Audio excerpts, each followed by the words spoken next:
Estás escuchando ahora Bajo la lluvia de Madrid, una historia romántica completa sobre dos almas perdidas que descubren que a veces el destino llega disfrazado de tormenta. Elena Restrepo nunca creyó en las casualidades hasta esa noche lluviosa de octubre en Madrid, cuando su mundo se derrumbó en cuestión de horas. Después de descubrir que su prometido la engañaba con su mejor amiga, había corrido por las calles empedradas del barrio de Malasaña sin rumbo fijo, con el vestido de novia que había ido a probarse esa tarde manchado de lágrimas y lluvia. A los 29 años, arquitecta exitosa y mujer independiente, se encontraba completamente perdida por primera vez en su vida, refugiándose bajo el toldo de una pequeña librería cerrada, mientras la tormenta convertía las calles de Madrid en ríos. Fue entonces cuando él apareció. Mateo Vega, escritor fracasado de 32 años, había salido de su apartamento con la intención de caminar hasta el río Manzanares y no regresar jamás. Llevaba en el bolsillo la carta de rechazo número 100 de su novela, la última de sus esperanzas de convertirse en el autor que siempre había soñado ser. Pero la lluvia lo sorprendió a medio camino, obligándolo a buscar refugio en el mismo lugar donde una mujer vestida de blanco lloraba como si el mundo se hubiera acabado. Dos desconocidos, dos vidas rotas, una conversación que comenzó con un simple «¿Estás bien?» y que se extendió hasta el amanecer. Ni Elena ni Mateo sabían que esas 6 horas bajo la lluvia de Madrid cambiarían no solo esa noche, sino el resto de sus vidas. Porque a veces el amor llega cuando menos lo esperas, en la forma de un extraño que entiende tu dolor sin conocer tu historia, que ve luz en tu oscuridad sin preguntar por qué estás ahí. Una historia sobre cómo dos personas pueden salvarse mutuamente sin siquiera darse cuenta. Sobre cómo una ciudad puede ser testigo del nacimiento de un amor que ni la distancia ni el tiempo podrán destruir. La lluvia de octubre en Madrid tiene esa cualidad cruel de llegar sin avisar y quedarse más tiempo del que cualquier persona razonable puede soportar. Esa noche, mientras corría por las calles resbaladizas de Malasaña con el dobladillo de mi vestido de novia arrastrando por los charcos, me pregunté si el universo tenía algún tipo de sentido del humor retorcido o si simplemente me odiaba con una pasión extraordinaria. 3 horas antes, había estado en la boutique más exclusiva de Madrid, girando frente a un espejo de 3 cuerpos, mientras mi madre y mi futura suegra discutían si los encajes del vestido eran demasiado atrevidos para una ceremonia religiosa. Ahora, el mismo vestido era una ruina empapada que se pegaba a mi cuerpo como una segunda piel de desesperación. Me llamo Elena Restrepo, tengo 29 años, soy arquitecta, y hasta hace 3 horas y 47 minutos pensaba que tenía mi vida perfectamente ordenada. Mi carrera iba viento en popa, con varios proyectos importantes en desarrollo. Mi apartamento en Chamberí estaba decorado exactamente como había soñado desde la universidad, y David, mi prometido de 2 años, parecía ser el hombre perfecto para completar mi plan de vida cuidadosamente estructurado. La boda estaba programada para dentro de 6 semanas, las invitaciones ya enviadas, el catering reservado, la luna de miel en Santorini pagada por adelantado. Todo se había desmoronado en el tiempo que me tomó abrir la puerta de mi apartamento y encontrar a David y a Lucía, mi mejor amiga desde la universidad, en una posición que definitivamente no estaba incluida en los votos matrimoniales que habíamos estado ensayando. El sonido que salió de mi garganta cuando los vi fue algo entre un grito ahogado y el gemido de un animal herido. David había saltado del sofá tan rápido que se tropezó con la mesa de centro, mientras Lucía se cubría torpemente con uno de los cojines que yo misma había bordado durante los largos domingos de invierno. Las explicaciones habían venido después, por supuesto. Que había sido un error, que había estado bebiendo, que en realidad nunca había significado nada, que me amaba a mí, que podíamos superarlo. Pero sus palabras se perdían en el rugido de sangre en mis oídos, en la realización de que mi vida perfectamente planeada era una mentira tan elaborada que hasta yo me la había creído. ¿Cuánto tiempo había estado pasando esto? ¿Cuántas de las noches que David había dicho estar trabajando hasta tarde, en realidad las había pasado con Lucía? ¿Cuántas de las sonrisas de apoyo de mi mejor amiga habían sido actuación? Había salido del apartamento sin decir una palabra, con el vestido de novia todavía puesto, porque quitármelo habría significado admitir que todo había terminado y había comenzado a caminar sin rumbo por las calles de Madrid. La lluvia había comenzado como una llovizna ligera cuando pasé por Gran Vía. Se había intensificado cuando crucé hacia Malasaña y ahora caía con la furia de 1000 demonios mientras yo me refugiaba bajo el pequeño toldo de una librería llamada Palabras Perdidas, temblando tanto de frío como de shock emocional. Fue entonces cuando lo vi. Un hombre alto con cabello oscuro empapado se acercaba corriendo por la calle, con una chaqueta de cuero que claramente no había sido diseñada para este tipo de tormenta. Parecía tan perdido como me sentía yo, y cuando nuestros ojos se encontraron bajo la débil luz de la farola, vi algo que reconocí inmediatamente, el mismo tipo de desesperación silenciosa que había estado cargando toda la noche.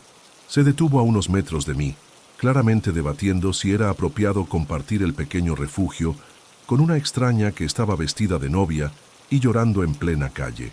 Después de un momento de vacilación, dio unos pasos hacia adelante. ¿Estás bien?, preguntó, y su voz tenía esa calidad ronca que solo viene de haber estado caminando bajo la lluvia durante horas. Era una pregunta simple, el tipo de pregunta que los extraños se hacen por cortesía, esperando un sí, gracias automático antes de seguir con sus vidas. Pero algo en la forma en que lo dijo, algo en sus ojos, me hizo responder con la verdad. No, dije, y mi voz sonó extraña incluso a mis propios oídos. Definitivamente no estoy bien. Se acercó un poco más, lo suficiente para que pudiera ver los detalles de su rostro bajo la luz amarillenta de la farola. Tenía ojos color miel con pequeñas arrugas en las esquinas que sugerían que sonreía a menudo, aunque en ese momento su expresión era de preocupación genuina. Su cabello, oscuro y completamente empapado, le caía sobre la frente de una manera que habría sido atractiva en circunstancias normales. ¿Quieres hablar de ello?, preguntó, y hubo algo en su tono que me sugirió que él tampoco estaba pasando por el mejor momento de su vida. Normalmente, habría declinado educadamente. Elena Restrepo no era el tipo de mujer que compartía sus problemas personales con extraños en la calle, especialmente no mientras llevaba un vestido de novia arruinado. Pero esa noche, bajo la lluvia de Madrid, las reglas normales parecían no aplicar. Mi prometido me engaña con mi mejor amiga, dije sin preámbulos. Lo descubrí hace unas horas. Se supone que nos casamos en 6 semanas. Él silbó bajito, un sonido de simpatía que no sonaba ensayado. Eso es jodidamente terrible, dijo, y su honestidad directa fue más consoladora que todas las frases hechas que habría esperado. ¿Cuánto tiempo llevaban juntos? David y yo, 2 años. Lucía y yo, 12 años. Ella fue mi dama de honor cuando me gradué, la primera persona a la que llamé cuando conseguí mi primer trabajo importante, la que me ayudó a elegir este vestido. Miré hacia abajo, hacia la seda arrugada y manchada. Supongo que debería haberme dado cuenta de que lo conocía tan bien como yo. No, dijo firmemente. No deberías haberte dado cuenta de nada. La gente que te ama se supone que te protege, no que te traiciona. Había algo en la forma en que lo dijo que me hizo pensar que estaba hablando desde la experiencia. ¿Y tú?, pregunté. ¿Qué te tiene caminando bajo la lluvia a medianoche un martes? Se rió, pero no fue un sonido feliz. Soy escritor, o al menos eso pensaba que era hasta esta mañana. Metió la mano en el bolsillo de su chaqueta y sacó un sobre arrugado. Esta es la carta de rechazo número 100 de mi novela. 100 editoriales diferentes, 100 formas diferentes de decirme que mi trabajo no vale la pena. ¿100? No pude evitar el tono de asombro en mi voz. Bueno, para ser justo, algunas de ellas fueron rechazos de rechazo. Ya sabes, cuando vuelves a enviar después de revisar y te rechazan otra vez. Su sonrisa era autodestructiva. He estado trabajando en esta novela durante 5 años. Es mi vida, mi alma, todo lo que tengo que ofrecer al mundo. Y aparentemente no es suficiente. ¿De qué trata la novela? Es una historia de amor, dijo, y su voz se suavizó ligeramente. Sobre 2 personas que se encuentran en el momento más oscuro de sus vidas y se salvan mutuamente. Muy original, ¿verdad? Probablemente por eso nadie la quiere. Nos quedamos en silencio por un momento. escuchando el sonido de la lluvia golpeando el toldo sobre nuestras cabezas. Era extraño estar compartiendo tantos detalles íntimos con un completo desconocido, pero había algo liberador en ello. No tenía que pretender estar bien, no tenía que mantener ninguna fachada. ¿Cómo te llamas?, pregunté finalmente. Mateo Vega, respondió. ¿Y tú? Elena Restrepo. Encantado de conocerte, Elena Restrepo, aunque las circunstancias sean una mierda. Me reí por primera vez en horas, una risa genuina que me sorprendió. Igualmente, Mateo Vega. La lluvia parecía estar intensificándose en lugar de aminorar, y el pequeño toldo que nos protegía gotea en las esquinas.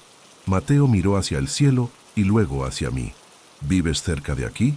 En Chamberí. Pero no puedo volver allí esta noche. Probablemente David todavía esté ahí, y no estoy lista para esa conversación. Yo vivo a 2 calles de aquí, dijo, y se apresuró a añadir. No es una invitación extraña. Solo pensé que tal vez te gustaría un lugar donde secarte y tomar algo caliente mientras decides qué hacer. Debería haber dicho que no. Toda mi educación, todo mi instinto de supervivencia, me gritaba que no fuera a casa de un extraño en medio de la noche, pero algo en Mateo me hacía sentir segura, o tal vez era que en ese momento no tenía nada que perder. ¿Tienes café?, pregunté. Tengo café, té, chocolate caliente, y creo que una botella de whisky que mi hermano me regaló en Navidad. El whisky suena bien. Su apartamento era exactamente lo que habría esperado de un escritor en apuros, pequeño, ligeramente desordenado, con libros apilados en cada superficie disponible y una máquina de escribir antigua en una mesa cerca de la ventana. Las paredes estaban cubiertas de notas adhesivas con fragmentos de diálogos y ideas para historias, y había tazas de café a medio terminar en varios lugares que sugerían que Mateo era el tipo de persona que se perdía en su trabajo y olvidaba comer. No es mucho, dijo, claramente cohibido mientras encendía las luces, pero es seco. Es perfecto, dije, y lo decía en serio. Había algo honesto y vivido en el espacio que mi apartamento perfectamente decorado nunca había tenido. Me ofreció una toalla y una camiseta seca y señaló hacia el baño para que pudiera cambiarme. Cuando me vi en el espejo, casi no reconocí a la mujer que me devolvía la mirada. Mi maquillaje estaba corrido, mi cabello era un desastre húmedo y mis ojos estaban rojos e hinchados de llorar. Pero por primera vez en horas no me sentía como si el mundo se hubiera acabado.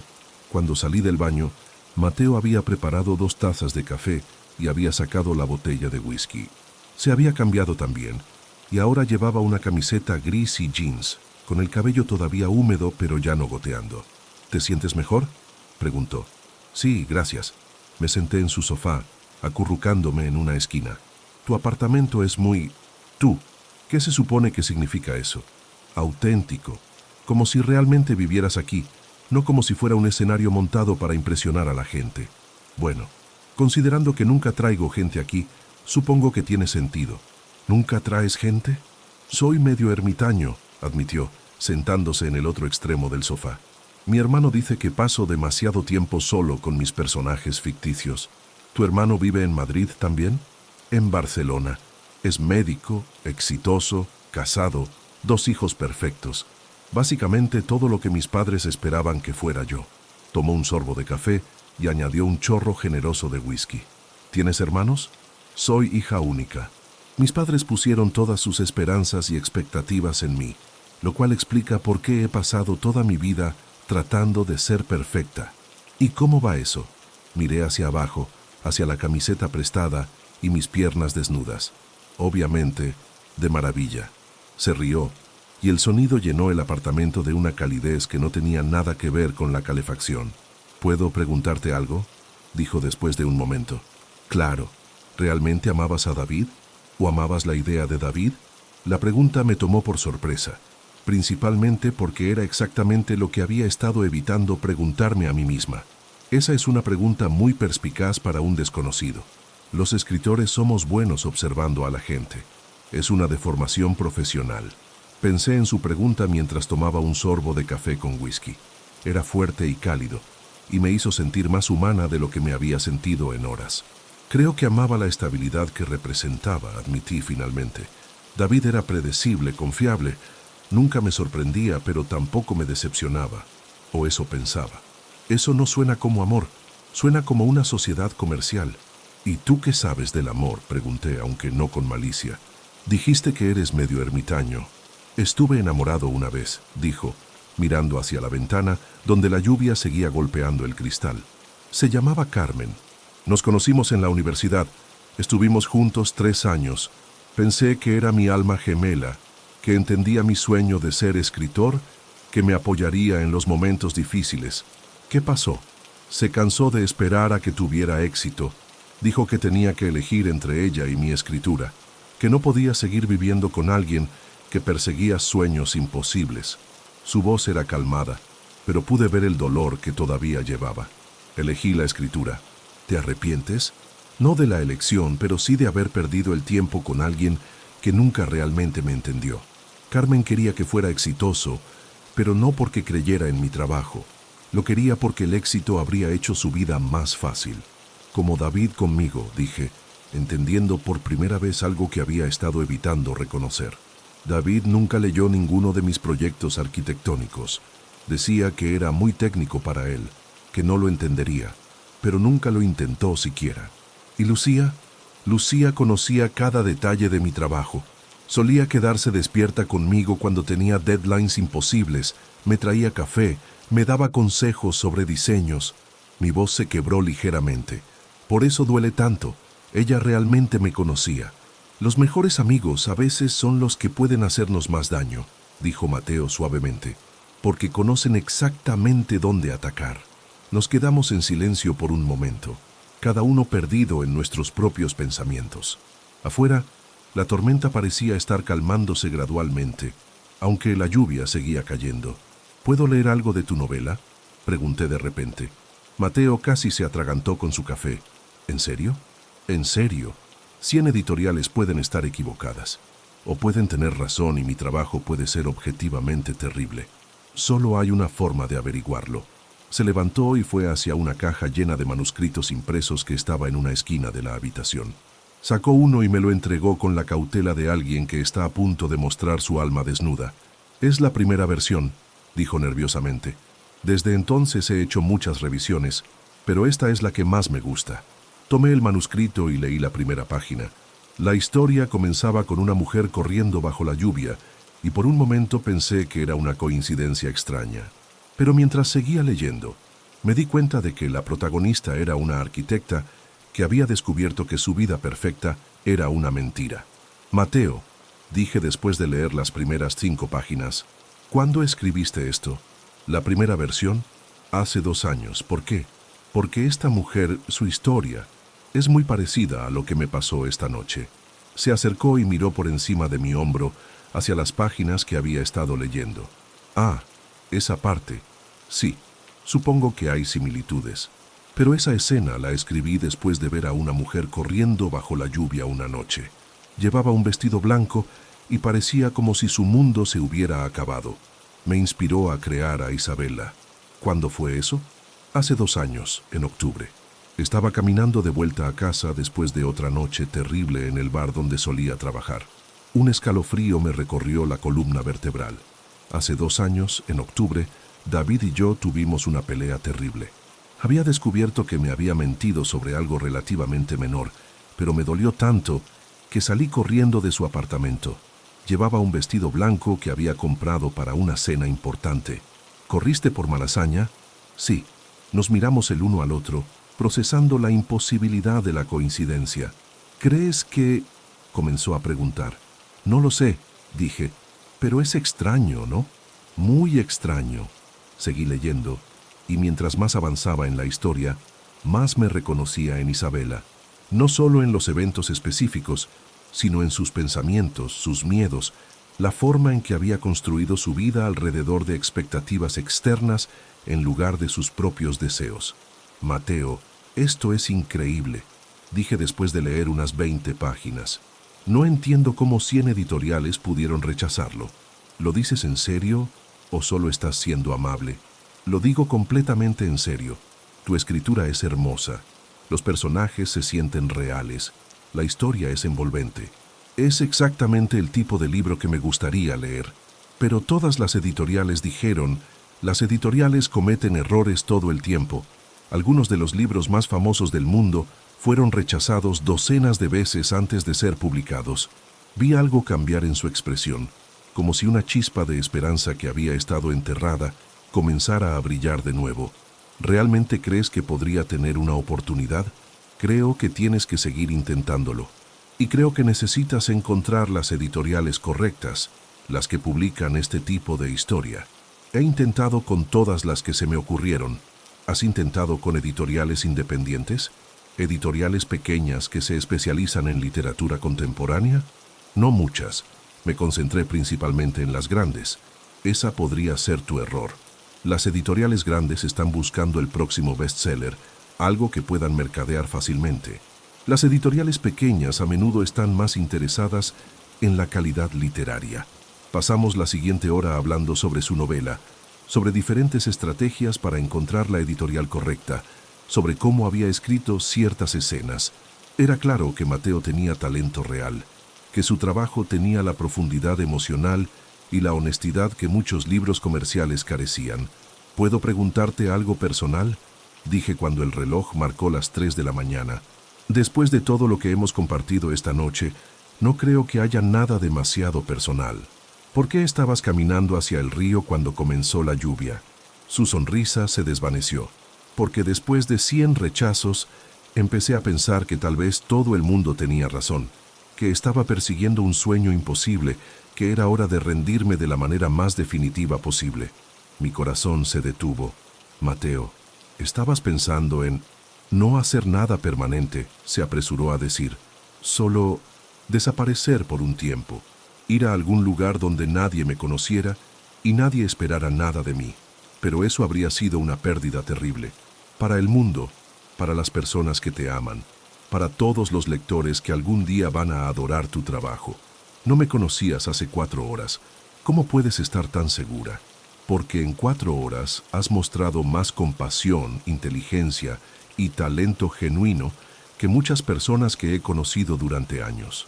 Porque cuando me viste llorando en la calle, tu primer instinto fue preguntar si estaba bien, porque escribes sobre el amor de una manera que me hace creer en él otra vez. Se quedó callado por un largo momento, mirándome con una intensidad que me hizo sentir como si pudiera ver directamente dentro de mi alma. Elena, dijo finalmente, ¿puedo decirte algo que probablemente va a sonar loco? Después de esta noche, no creo que nada pueda sonar loco. Siento como si te hubiera estado esperando, no solo esta noche, sino durante años, como si toda la soledad, todos los rechazos, todas las noches difíciles fueran parte de un camino que me llevaba a este momento, a ti. Mi respiración se hizo más superficial. Mateo, sé que suena ridículo. Somos 2 extraños que nos conocimos hace unas horas bajo circunstancias terribles, pero no puedo negar lo que estoy sintiendo. ¿Y qué estás sintiendo? Como si hubiera estado viviendo en blanco y negro y de repente todo fuera en color. Como si finalmente entendiera por qué ninguna de mis relaciones anteriores funcionó. Como si hubiera estado escribiendo sobre el amor verdadero sin haberlo experimentado jamás, hasta ahora. Las lágrimas comenzaron a rodar por mis mejillas, pero esta vez no eran de tristeza. Yo siento lo mismo, susurré, y me aterra. ¿Por qué te aterra? Porque hace 6 horas pensaba que estaba enamorada de otro hombre. Porque esto es todo lo contrario a lo que se supone que es el amor. Se supone que es gradual, construido sobre tiempo y experiencias compartidas, no algo que te golpea como un rayo en una noche lluviosa. ¿Y si no se supone que sea de ninguna manera específica? ¿Y si solo se supone que se sienta correcto? Me levanté del sofá y caminé hacia la ventana. La lluvia había parado finalmente, y las primeras luces del amanecer comenzaban a filtrarse entre las nubes. Madrid se veía limpio y renovado, como si la tormenta hubiera lavado toda la suciedad y las mentiras de la noche anterior. Mateo, ni siquiera sé cuál es tu apellido completo, dónde creciste, qué te gusta desayunar. No sé si eres una persona de mañanas o de noches, si prefieres el cine o el teatro, si quieres tener hijos algún día. Vega creé en un pueblo pequeño cerca de Toledo. Me gustan los huevos revueltos con jamón. Soy definitivamente una persona de noches, prefiero el teatro, y sí, Quiero tener hijos algún día, pero solo con la mujer correcta. Se levantó y se acercó a mí. ¿Tu turno? Restrepo, crecí en Madrid, pero mis padres son de Colombia.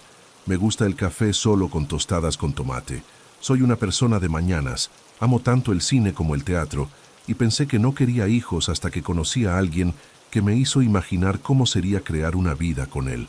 En una noche, nos quedamos parados frente a la ventana, con solo unos centímetros entre nosotros, viendo cómo Madrid despertaba lentamente. Podía sentir el calor de su cuerpo, escuchar su respiración, oler su colonia mezclada con el aroma de la lluvia que todavía colgaba en el aire. «Elena», dijo, y su voz era apenas un susurro. «¿Puedo besarte?» En lugar de responder, me giré hacia él y me puse de puntillas. Cuando nuestros labios se tocaron, fue como si todas las piezas de un rompecabezas que no sabía que estaba tratando de resolver, de repente, encajaran en su lugar.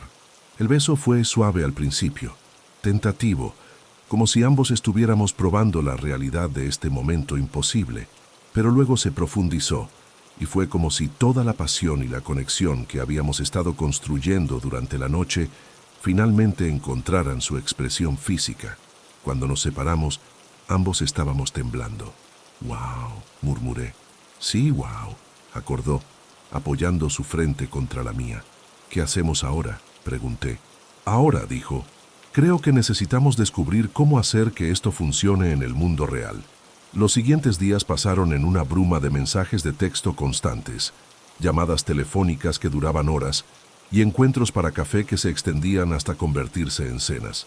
Mateo y yo nos conocíamos con la intensidad de dos personas que habían encontrado algo raro y precioso y tenían miedo de que se desvaneciera si no le prestaban atención constante. Descubrí que era divertido de maneras que no esperaba, que tenía una risa contagiosa que hacía que la gente se girara a mirar en los restaurantes, que leía vorazmente, no solo ficción sino historia, filosofía, biografías de arquitectos famosos, que me emocionaba discutir con alguien que realmente los entendía, que cocinaba sorprendentemente bien para alguien que vivía principalmente de café y determinación.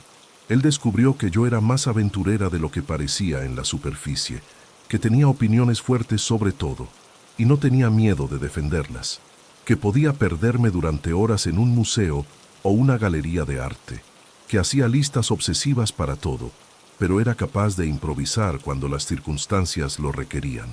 Mientras tanto, tuve que lidiar con las consecuencias de mi vida anterior.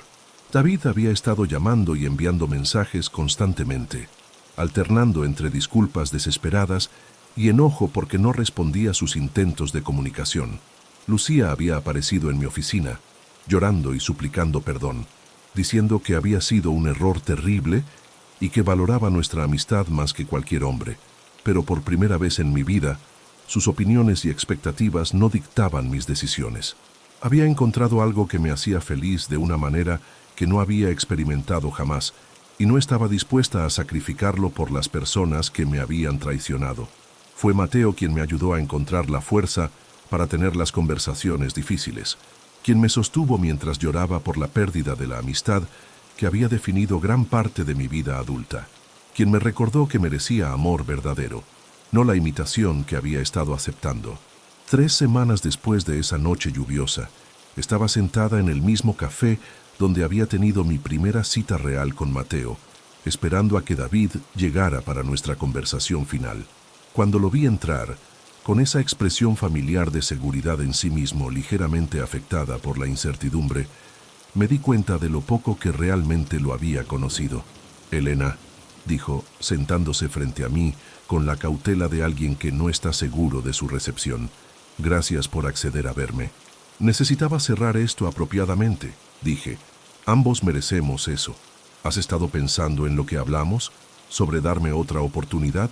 «David, no va a haber otra oportunidad. Lo que hiciste no fue un error, fue una elección, y me mostró algo sobre nosotros que debería haber visto hace mucho tiempo». «¿Qué quieres decir?» «Quiero decir que nunca estuvimos realmente enamorados. Estábamos enamorados de la idea del uno y del otro, de la vida que pensábamos que deberíamos querer. Pero nunca nos conocimos realmente». «Eso no es cierto, Elena, te conozco mejor que nadie. ¿Cuál es mi proyecto favorito en el que he trabajado? Se quedó callado. ¿Cuál es mi libro favorito? ¿Mi película favorita? ¿Qué me asusta más en la vida? Elena, esas son solo trivialidades. No, David, esas son las cosas que conforman a una persona. El hecho de que pienses que son trivialidades me dice todo lo que necesito saber. ¿Hay alguien más?, preguntó, y pude ver la realización comenzando a formarse en sus ojos. Sí, dije simplemente. Hay alguien más. ¿Quién es? Alguien que sí quiere conocer mis trivialidades. Alguien que piensa que mis sueños valen la pena. Alguien que me ve realmente. David se quedó callado durante un largo momento, procesando lo que le había dicho. ¿Es por eso que no has estado respondiendo mis llamadas? ¿Porque ya has seguido adelante? No he seguido adelante, David. He avanzado hacia algo mejor. Esa noche Mateo y yo estábamos cocinando la cena en su apartamento cuando él me sorprendió con una noticia que cambió todo. Tengo algo que decirte, dijo, removiendo la salsa con más concentración de la necesaria. ¿Buenas noticias o malas noticias? Buenas noticias. Increíbles noticias en realidad.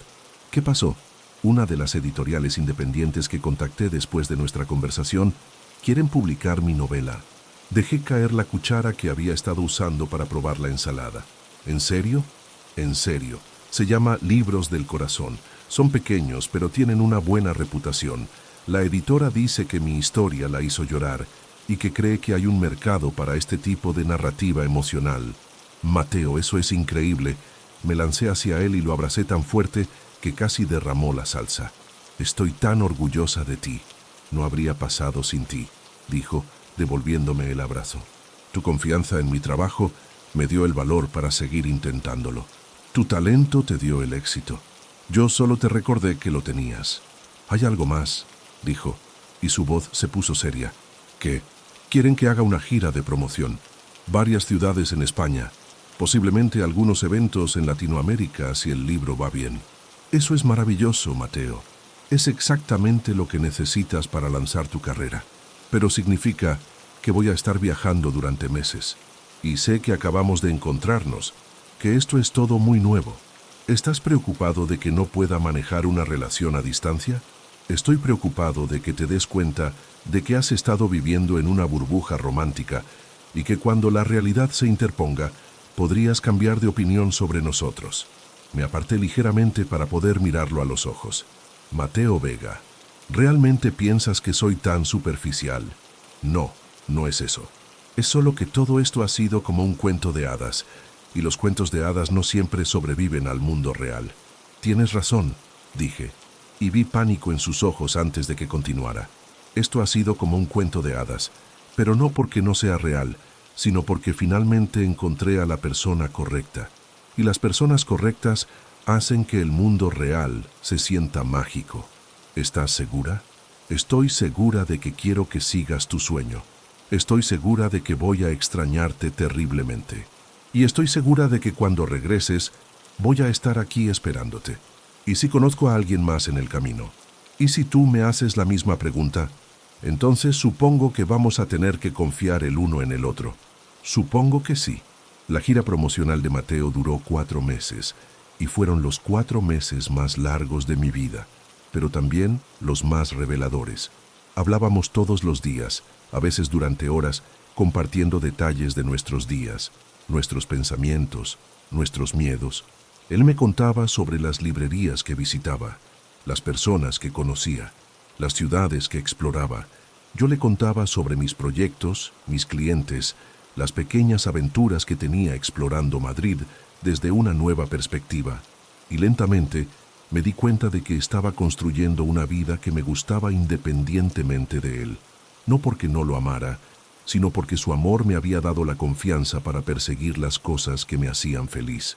Comencé a tomar clases de fotografía, algo que siempre había querido hacer, pero que David había considerado una pérdida de tiempo. Empecé a viajar los fines de semana, explorando pequeños pueblos españoles y documentando arquitectura histórica. Cuando Mateo regresó, era el mismo hombre del que me había enamorado, pero también había crecido. Tenía más confianza, una nueva perspectiva sobre su trabajo, historias increíbles de lugares que había visto y personas que había conocido. ¿Sabes qué fue lo más extraño de todo el viaje? me dijo la noche que regresó, mientras estábamos acurrucados en su sofá. ¿Qué? Que en cada ciudad, en cada evento, seguía buscándote entre la multitud, como si una parte de mí esperara que aparecerías mágicamente. Eso es muy dulce y también ligeramente acosador. Se rió y me besó la cabeza. También me di cuenta de algo más. ¿Qué? Que no importa cuántos lugares hermosos vea o cuántas personas interesantes conozca, ningún lugar se siente como hogar a menos que tú estés ahí. Mateo, Elena, sé que solo hace 6 meses que nos conocemos. Sé que la mayoría de la gente diría que es demasiado pronto, pero también sé que no quiero pasar ni un día más de mi vida sin ti. Mi corazón comenzó a latir más rápido. ¿Qué estás diciendo? Estoy diciendo que quiero que nos mudemos juntos, oficialmente. No como una prueba o un experimento, sino como una pareja que está construyendo un futuro juntos. ¿Estás seguro? Nunca he estado más seguro de nada en mi vida. Entonces sí, quiero mudarme contigo. Sí, quiero construir un futuro contigo. Y sí, estoy completamente enamorada de ti. Encontramos un apartamento más grande en Malasaña, no muy lejos de donde nos habíamos conocido esa noche lluviosa. Tenía espacio suficiente para mi mesa de dibujo y su escritorio, una cocina donde podíamos cocinar juntos y una pequeña terraza donde tomábamos café todas las mañanas mientras Madrid despertaba alrededor de nosotros. El libro de Mateo se convirtió en un éxito moderado, lo suficiente para que la editorial quisiera un segundo libro y para que él pudiera dejar su trabajo de medio tiempo en el bar. Mis proyectos arquitectónicos comenzaron a ganar reconocimiento, especialmente mi trabajo documentando y preservando edificios históricos. Pero lo más importante era que habíamos construido una vida juntos que se sentía auténtica, de maneras que ninguna de nuestras vidas anteriores había sido. Discutíamos sobre qué película ver, nos turnábamos eligiendo restaurantes, él leía borradores de mis propuestas de proyectos y yo editaba capítulos de su segunda novela.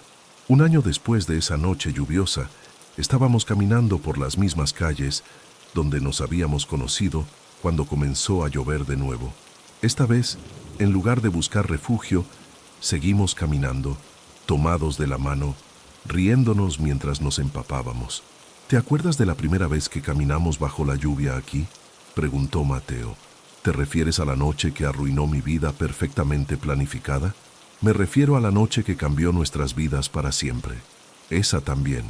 Se detuvo en medio de la calle, tiró de mi mano para que me girara hacia él. Elena Restrepo, dijo, y su voz tenía esa calidad seria que había aprendido a reconocer. ¿Te casarías conmigo? ¿Me estás proponiendo matrimonio en medio de la calle bajo la lluvia sin anillo? Te estoy proponiendo matrimonio en el lugar donde nos enamoramos, bajo la lluvia que nos unió, con nada más que mi corazón y la promesa de amarte todos los días del resto de mi vida. En ese caso, dije poniéndome de puntillas para besarlo, la respuesta es sí. Y cuando nos besamos bajo la lluvia de Madrid, con el agua corriendo por nuestras caras y empapando nuestra ropa, supe que habíamos completado el círculo, que habíamos tomado esa noche de pérdida y dolor y la habíamos transformado en el comienzo de algo hermoso. Nos casamos 6 meses después, en una ceremonia pequeña en el mismo barrio donde nos habíamos conocido. En lugar de una iglesia tradicional, elegimos una pequeña librería independiente que había estado cerrada la noche que nos conocimos, pero que se había convertido en uno de nuestros lugares favoritos. Cuando intercambiamos votos, prometimos no solo amarnos, sino seguir creciendo juntos, seguir sorprendiéndonos mutuamente, seguir construyendo una vida que fuera auténticamente nuestra. Ahora, 3 años después, mientras escribo esta historia en nuestra terraza con el sonido de Madrid despertando abajo, puedo decir con certeza que a veces las mejores cosas de la vida llegan cuando menos las esperas. Que puedes planificar toda tu vida perfectamente y aún así descubrir que la vida real es mucho más hermosa que cualquier plan que hayas hecho. Mateo está adentro, trabajando en su tercera novela, ocasionalmente leyéndome fragmentos que me hacen reír o llorar, o ambos. Esta tarde vamos a caminar por Malasaña, como hacemos todos los sábados, pasando por el lugar donde nos conocimos, recordando la noche que cambió todo, y si llueve, no vamos a buscar refugio. Vamos a caminar bajo la lluvia, tomados de la mano, agradecidos por las tormentas que nos trajeron juntos y por todas las tormentas que enfrentaremos juntos en el futuro. Y si disfrutaste esta historia romántica sobre dos almas perdidas que se encontraron bajo la lluvia de Madrid, no olvides suscribirte a mi canal de YouTube y activar las notificaciones para nunca perderte una nueva historia emocionante. Tu apoyo significa todo para mí. Nos vemos en la próxima.